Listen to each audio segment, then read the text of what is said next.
Hey guys, my name is Faustina Gorham, and on my college graduation cap, I wanted to document the secret hidden treasure that I had discovered during my time there. That secret hidden treasure was a deep, abiding, just incredibly overflowing wellspring of peace and joy, totally independent of any external circumstance.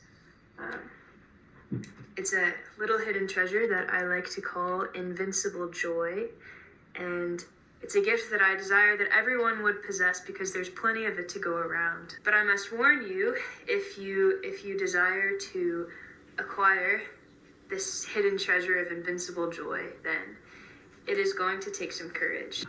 Alright, now the secret that I'm about to share with you guys is actually one that is a little bit controversial these days.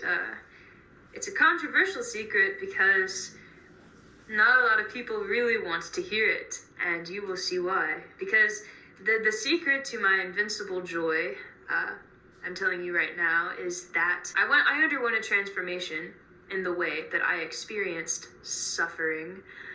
We don't like that word, suffering, but I now experience suffering as honestly the greatest treasure of my entire life.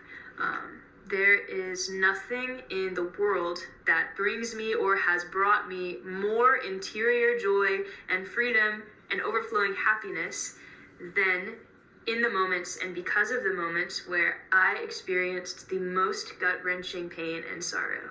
And I'm speaking from the heart, I'm speaking from experience, that this is my college degree. No matter what anybody tells you about happiness in life, I'm telling you that this is the only secret to invincible joy. All other joys that have their roots derived from perfect and pleasurable external circumstances are all somewhat shallow and will in time fade away. How is this? Why is this? Well, I'm just going to start from the beginning. In the beginning, God created Adam and Eve. Now, when God created Adam and Eve, he never ever intended for there to be any suffering in the world. No suffering on the part of his creatures, of his humans, or on the part of any of his creation. None of the animals were ever to suffer or to die. There was no death, no pain, because on their own, pain and death are evil.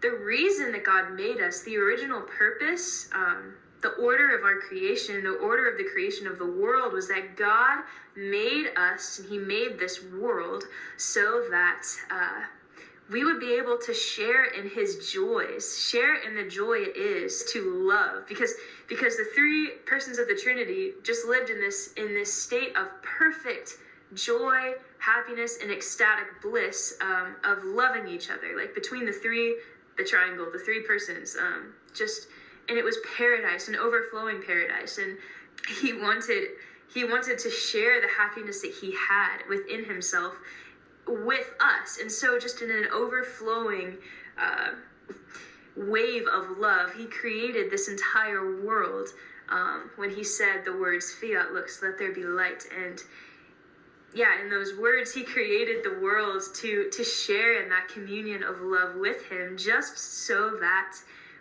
we could experience the joy of being alive and of being happy, of his own happiness and love.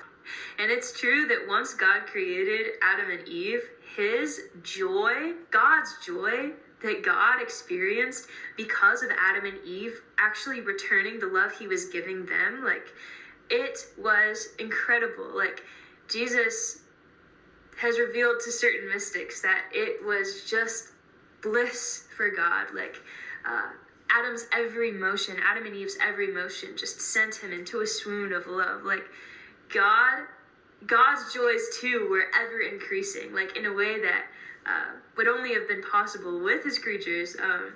And so he was loving it. Like, God was so happy with the love that Adam was giving him, but because God is a loving God, he did not force Adam and Eve to love him back. He didn't force them to remain in that state of happiness, because if he did, then he really would have been using their love for the pleasure that it gave him. A forced love is slavery, really.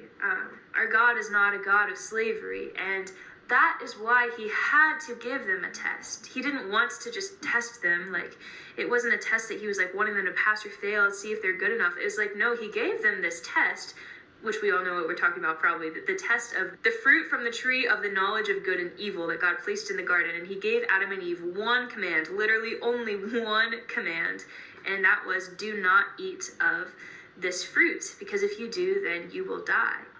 Now, it wasn't just so that Adam and Eve would not be slaves and so that they would really have freedom to love God or not, that God created this test of the tree.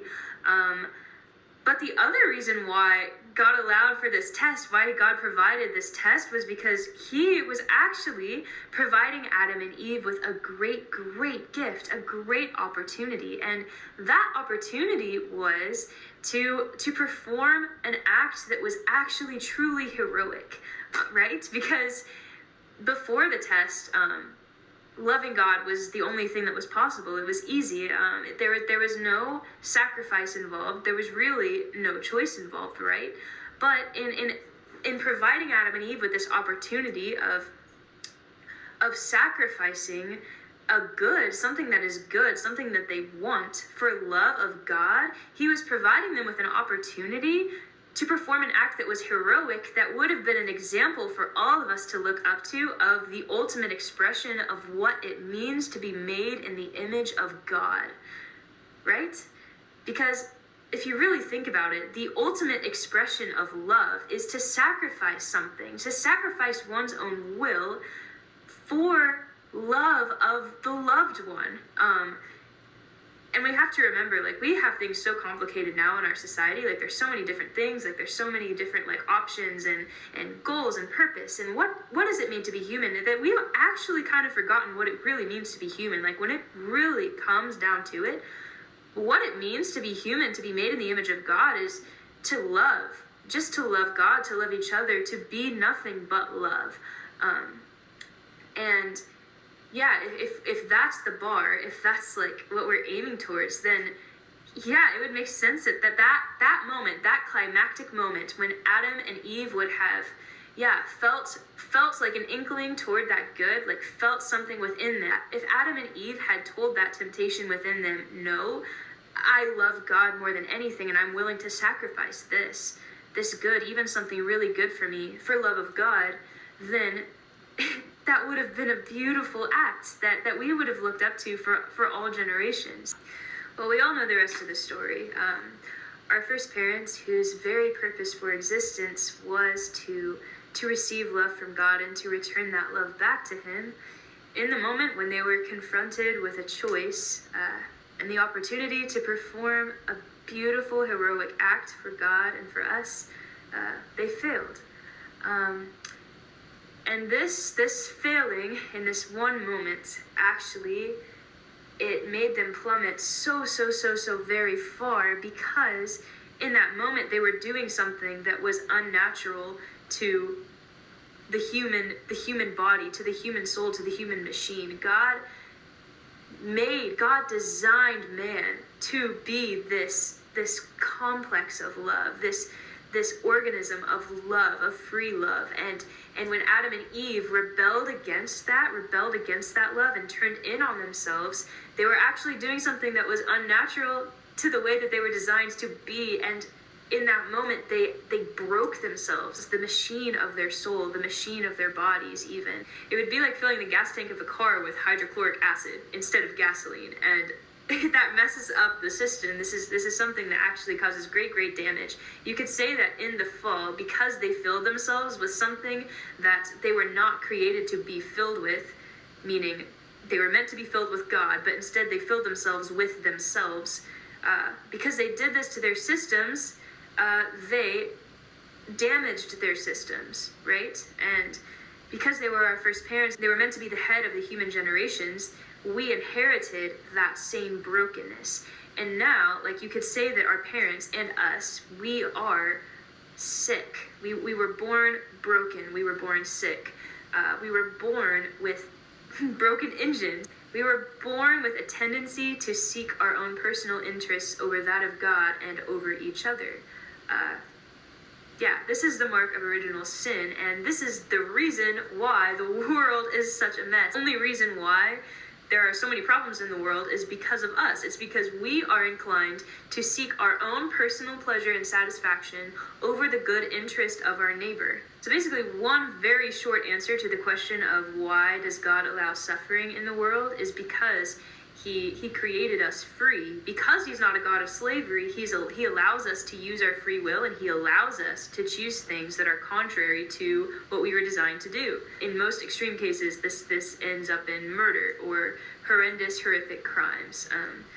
This is the brokenness of the human soul. This is what happens when we love ourselves more than we love God. Now hold that thought, because while it is true that our God is not a God of slavery, and thus he will allow us to, do horrible things to each other, our God is also a God of infinite love, compassion, and power. And our God is not the kind of person who would sit back and watch us go up in flames. No. And it's true that he will never interfere with our freedom, but he always, without any exception, he always takes the very evil that we do and he transforms it into something beautiful for us. Scripture says that God makes everything work together for those who love him, and this is absolutely true. And really the reason why it says for those who love him is because, he would want to make all things work together for the good, even for those who don't love him, like he did on the cross. Father, forgive them, for they know not what they do. But when he returns that goodness back to them, they're only able to receive that goodness, receive that gift and that beauty if they actually love him and want to receive it. Because only somebody who loves God can actually receive something from God, right? Because otherwise they're just closing themselves off. They're turning in on themselves. And this is a hard thing for a lot of people to accept. And honestly, like the prosperity gospel you'll hear out there, like in Christian circles and even in Catholic circles, like it's as though we've forgotten the beauty of suffering, the goodness that what God did on the cross, transforming that suffering. It's true. Even suffering and death, God transforms into something beautiful, and we need to believe that. We need to stop letting that statement be something controversial and something that is uncomfortable, something that we stay away from.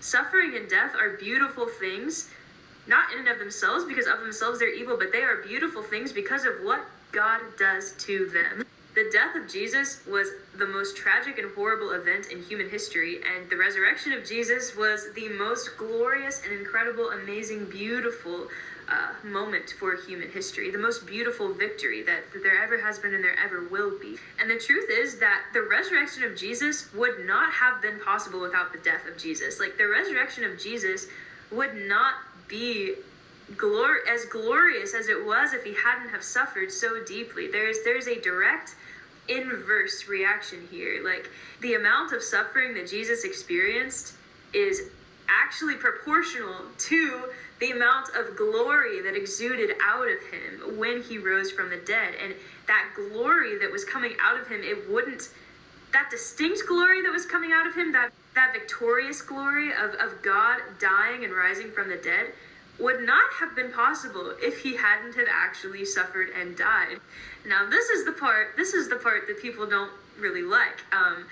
They like to say, suffering and death was great for Jesus, that's for him, but that's wonderful for him. He's loving and he wants to take it all upon himself, but he's a loving God. He's a loving God. He doesn't want us to suffer. He hates us to suffer.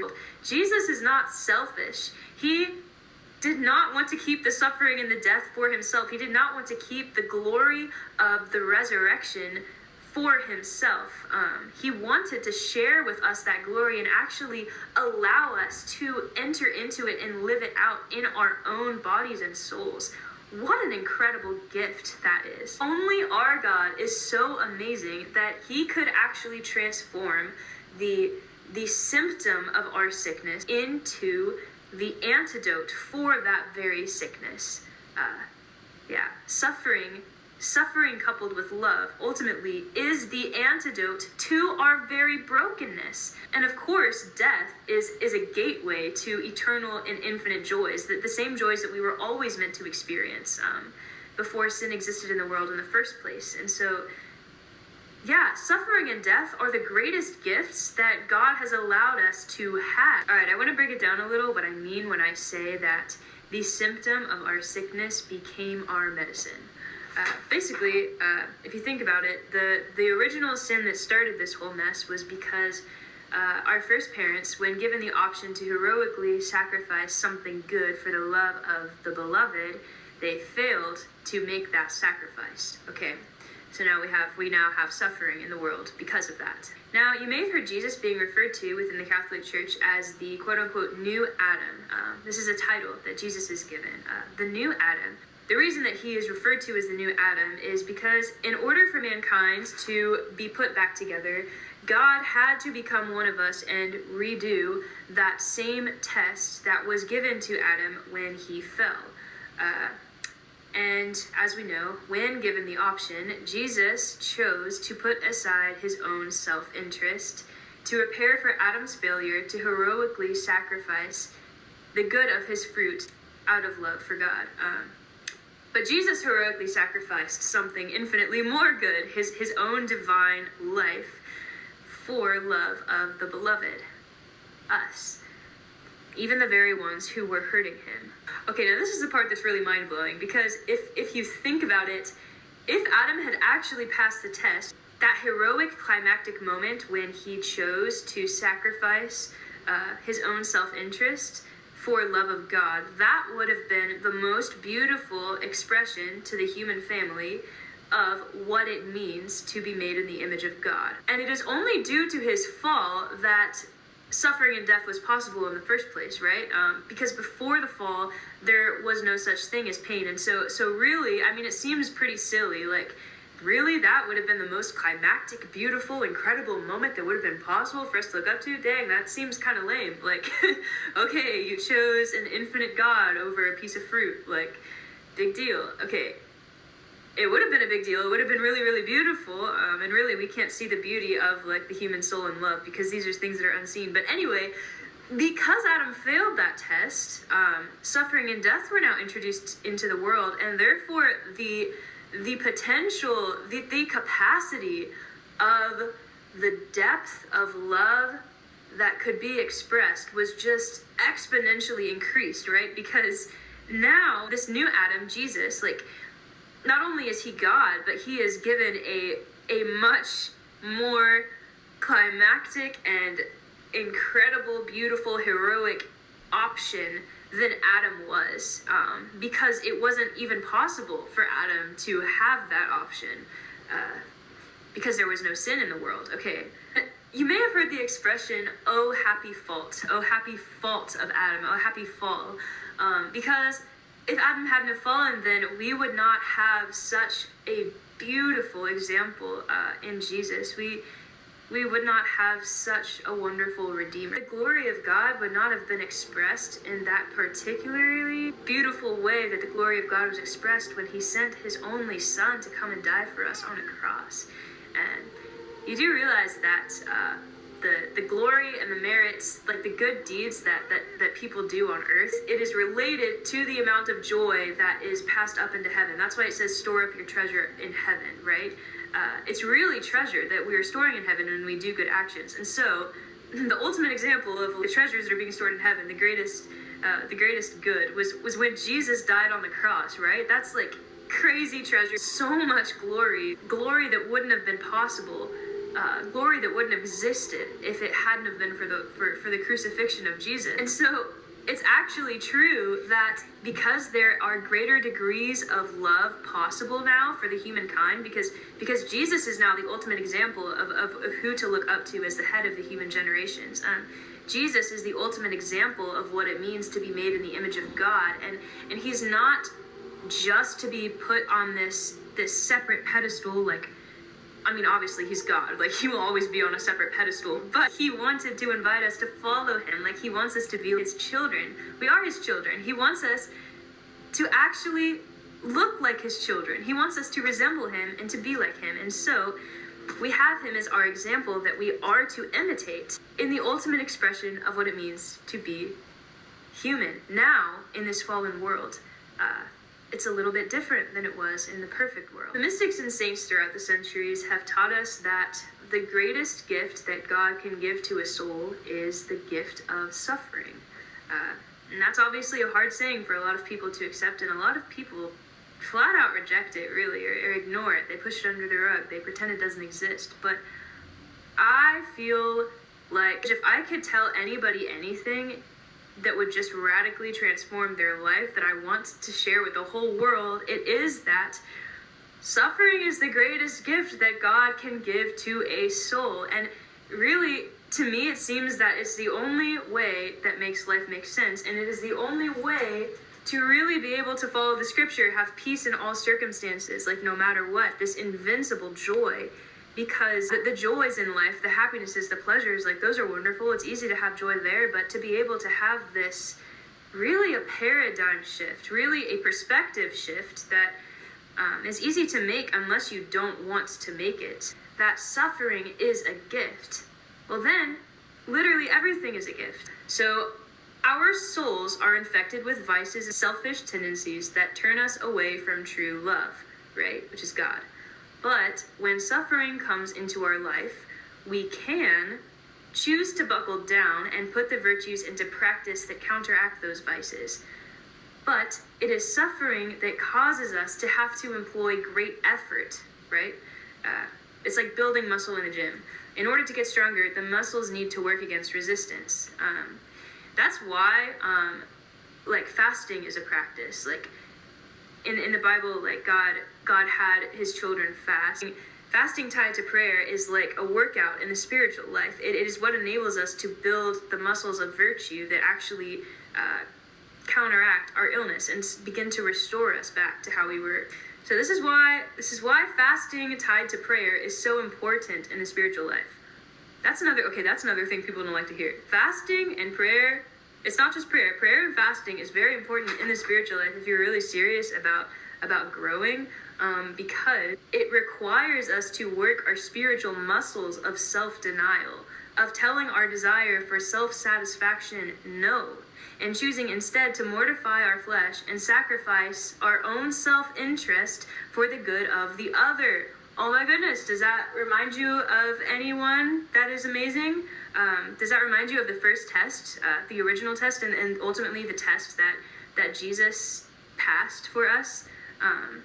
Not everybody can fast, but we all have sufferings. We do all have things that we can give up. We all have pleasures that we would be able to give up, like if fasting is not good for our health. Because the principle is the same. Fasting is a form of suffering, right? Like, it's uncomfortable when we feel hungry. That is a pain that we feel in our flesh.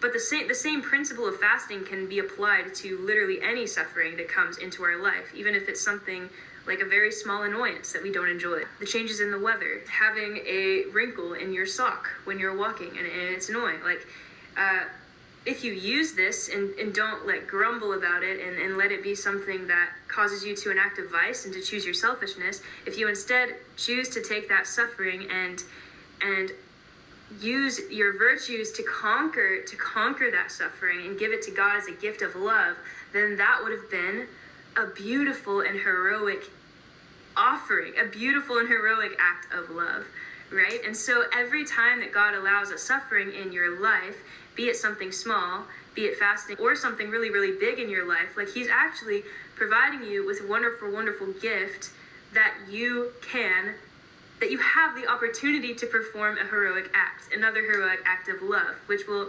ultimately, the more and more of these heroic acts of love you perform in your life, the more and more beautiful your soul will be, the more restored you will be, the easier it will become to be this way. It will start to just become your nature.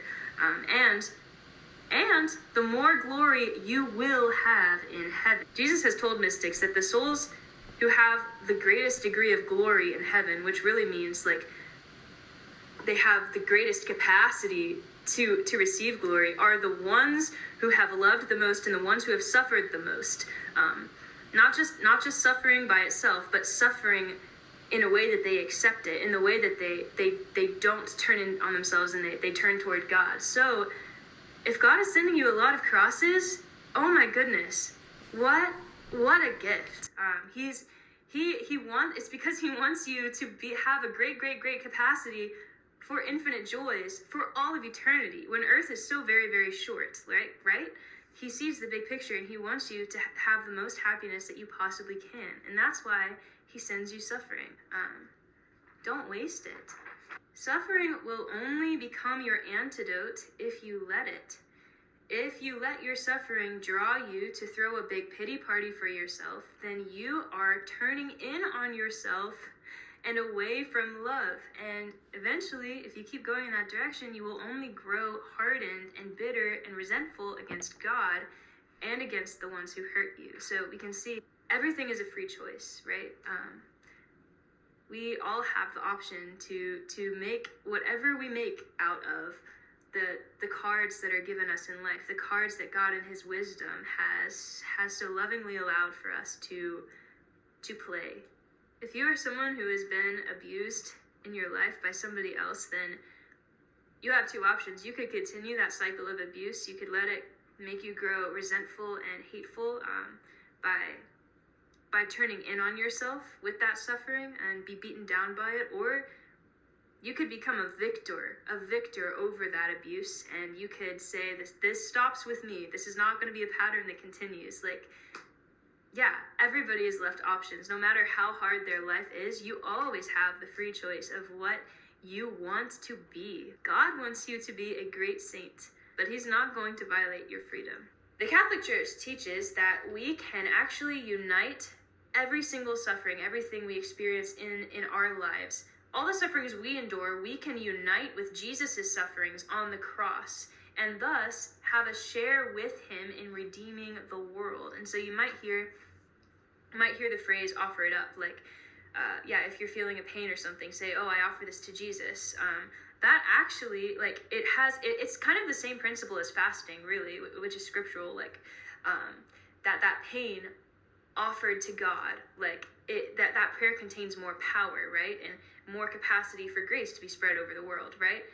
And it's the same with anything. It doesn't have to be fasting. It can be literally anything at all that's uncomfortable. It will have the same impact. And so if you have a suffering, especially a suffering that's not one that you choose to take on, one that comes to you, one that you would not want to take on yourself, that suffering, you can offer it to Jesus, and it can be a powerhouse of prayer for anybody who needs it, right? Yeah, I don't know exactly how this works. I mean, Jesus is the only Redeemer, and ultimately this whole thing is a mystery, but I believe that it's kind of like when a parent is cooking the most wonderful, delicious meal in the kitchen, and they know exactly how to do it, and they can do it all by themselves, and then they see their little 2-year-old daughter and invite them to come and help them cook this delicious meal. The little girl really does not know what she's doing, and she barely does anything, and really ultimately she's not helping the mom at all, but in a way, she actually really, really is, and we actually really, really are. I don't know how it works, but I believe that it works somehow. And it's like what St. Paul says, that my sufferings make up for what is lacking in the sufferings of Christ, right? That's what that means. So that's a reason why there's invincible joys, because all the sufferings are powerhouses of grace for all of the whole entire world. The saints suffered more than anyone, yet they exhibited such a deep joy in their life. This is because they had offered themselves to God without reserve as living sacrifices for the salvation of souls. They had offered themselves to God. They were totally at his disposal, because what they really cared about most was the good of others more than anything. This is the disposition of their heart. Yeah, they offered themselves to God as living sacrifices, and because of this, they were experiencing within themselves the death and resurrection of Christ all at once. How glorious is that? By offering themselves wholeheartedly to God, to accepting any suffering he saw fit to send them for the salvation of souls. Oh my goodness. Can't you see how this is the deepest realization of what it means to be human? This is it. This is the most glorious thing ever. And I want to share, I stumbled across an incredible video of Shia LaBeouf, who, as you probably know, he was a really famous person who, was very into the culture of the world, but he recently had a profound conversion to the Catholic faith, and he's incredible, and he talking about suffering in this video, and it really just, it made every particle of my being come alive, and I was just like, oh my goodness, this is it. He's expressing it, and I've got to play it for you. I'm going to play it for you. Listen to this. And when I look at Christ on the cross, I think, is that a joyful man? As he bleeds out and dies on a cross for humanity, is that man joyful? And I think the answer is yes, that even in his suffering, that's what Christ represents for me. Meaningful suffering. You know, the story of Christ is that God became man for our betterment. So that means that he is the ultimate example, the supreme priest, the ultimate redeemer. If I look at Christ on the cross, I think that's very instructive. You don't see a lot of smiley face Christs on the cross. You don't see Christ on the cross dying and laughing with aplomb, in joy, in ultimate joy. But I think they should make some Christs on the cross in ultimate serenity, in ultimate joy. They always make Christ like this sad face, and that seems stupid. It seems like it's not deep enough. Like the artists who manufacture those crucifixes, it's almost like they're not seeing the full story. And the full story, I believe, is that Christ is in maximum joy in that moment. He is fully in his purpose. And that's, if you can tap into how you can use your suffering to help other people, that is maximum joy. I always thought joy was, oh, I get this and then I'm happy, or I do this and then I'm happy, or I get her and then I'm happy, or I make that and then I'm happy, or they respect me and then I'm happy. Or I always thought happiness was to be acquired by the things I would gain from life. That's why I was always grabbing. If I knew early on that happiness actually is in me offering all of my suffering up for other people as an instructive thing, or as something that could benefit man, then I maybe would have lived my life differently. So I guess the question I would ask anybody is, how do you use your suffering to tap into your joy? Now, Shia's words, I can attest from personal experience. Everything that Shia is saying in that video is 100% true. Like I said, during my college career, I counted this invincible joy to be the most valuable and precious treasure of my entire life that I had acquired. And it was only acquired through the furnace of suffering. I'm not going to get into too much detail here, but my senior year was a very difficult one. You probably wouldn't expect that a girl wearing this graduation cap had spent many nights up late that year crying and sick to her stomach, or trembling in nervous dread every day just to get through her normal life. But she had. The truth is that the girl wearing this graduation cap had just experienced the most incredible and joyful year of her entire life. She had tasted a profound joy that she never even knew was possible on this earth. And she finally realized that year that she had become the person she was always meant to be. And that person that she was always meant to be was Jesus. And that's the invitation for every single one of us as Christians. I discovered this one day when I received communion, which we Catholics believe is the bread that's been transformed into the true living body, blood, soul, and divinity of Jesus. When I received communion one day, and I felt him inspire me to pray this prayer. And the prayer was, this is your body. Like, I want you, Jesus, to live in me just as you live in the host. I want you to be able to continue your life in me. I want to have my thoughts be one with your thoughts, my heartbeats one with your heartbeats. Like, let my affections, my desires, my everything be one with yours. Like, I want you to be able to gaze through my eyes, to speak through my words, to walk in my footsteps. I want you to have total freedom to just be alive in me. This is your body. And it was around the time that this turbulent thing was happening in my life, and I found that when I gave Jesus the freedom to live his life in me and basically take me over, to make me his living host. That was when I began to experience the profound joy, the profound meaning in my suffering, because it was his suffering. I knew that it was his suffering, and he was offering it for the good of the ones who were hurting him, for the salvation of souls. And it was like I felt his prayer from the cross being repeated from within my own heart. And I mean, it was really effortless on my part. Like, I could never conjure up that kind of love, but it was because I just allowed him to do it. I asked him to, and he wants to do that with everyone. I mean, it's so easy, it's effortless, and it's yeah, if you only want it, then he will be able to continue the Paschal mystery from within your being, and your life will become the most beautiful expression of what it means to be made in the image of God.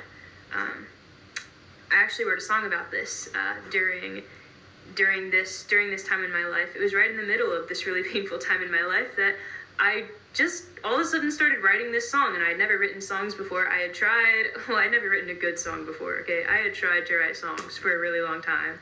I always dreamed of being able to write songs, but I never could, and I would try really, really hard, but then one day, I just felt this welling up from within my heart, and this tune just came together, and it was like this beautiful poetry, and I was like, what the heck is happening? I can't do this. I've never been able to do that before, but it was Jesus in me. I'm fully convinced that Jesus wrote this song and gave it to me. Basically, it's really, it expresses this whole thing that I want to share with you.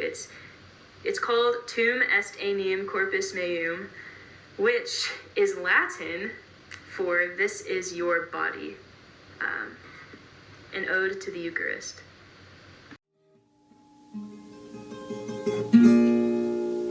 Broken-hearted isolation is the closest thing to heaven's bliss. I know it sounds insane, but I love you more than my life. Swimming in seas of nausea underneath a blackened sky.